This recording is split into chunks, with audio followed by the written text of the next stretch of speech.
Thoughts about what? Running for re-election in 2026. All right.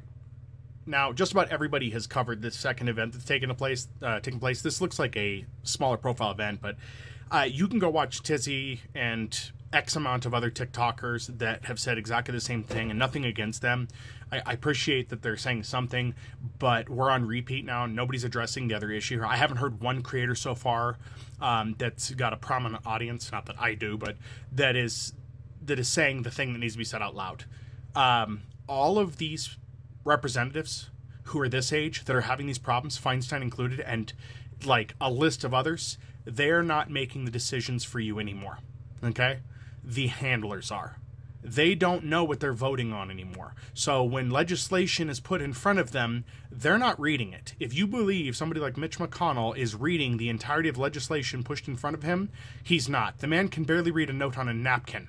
He is not going to be able to read a 142-page document that is going to explain what law he's voting on. So at best, somebody, and this is the scary part, at best, somebody is telling him how to vote. At worst, he's voting like it's back as far as he can remember. He may be in a mental state like a lot of these people. They think it's still 19 whatever. Okay? That is terrifying. So these people aren't representing you anymore. They are puppets for the 2 or 3 handlers that are now being bought off and paid for. If you don't think that's true, you know somewhere in your heart that those people are being controlled because they're not subject to the same laws and rule as the actual representative. So let's say it's just one person that handles Mitch McConnell, or even better, we have Feinstein's daughter who had power of attorney. You better bet she's being influenced. I don't care which side of the aisle we're talking about here. These people all need to be cleared out.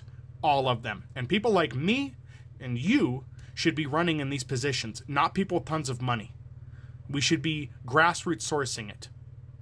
I'll put this out here, and I think I've said it in another video. If enough of you want to go ahead and get money together and start donating to me, I'll go ahead and do whatever I have to do to get some kind of pack together or whatever's needed. I don't know that far into things, but I know where to ask.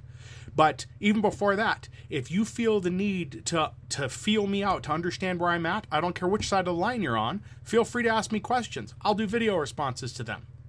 Because I think that that's where we're at now in politics. We need representatives that aren't just in some place you can't access them. The days of just being able to write a letter to your representative and it just getting a generic response, those days are over.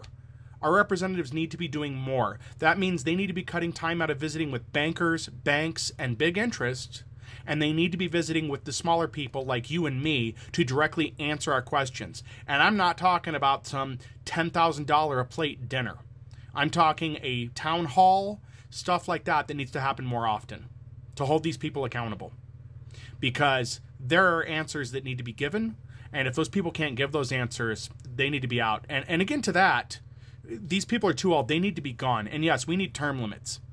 But we have this mentality in this country that most people think everybody should serve in the military. But if you ever have the argument, should everybody serve in politics? The answer is no, or people just don't answer.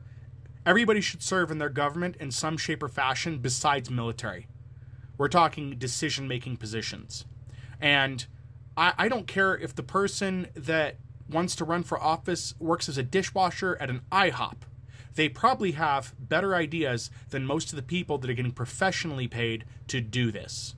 So, again, I leave the floor open. If you have questions about policy, I'll be glad to answer us. If I don't know, I'll figure it out. I'll go look. I'll find the information because my generation and the generation prior can at least look information up.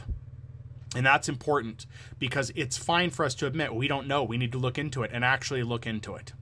But yeah, this has got to stop. And other content creators need to start addressing the bigger elephant in the room, which is the fact that these people are essentially puppets for special interests at this point, more so than they ever have been.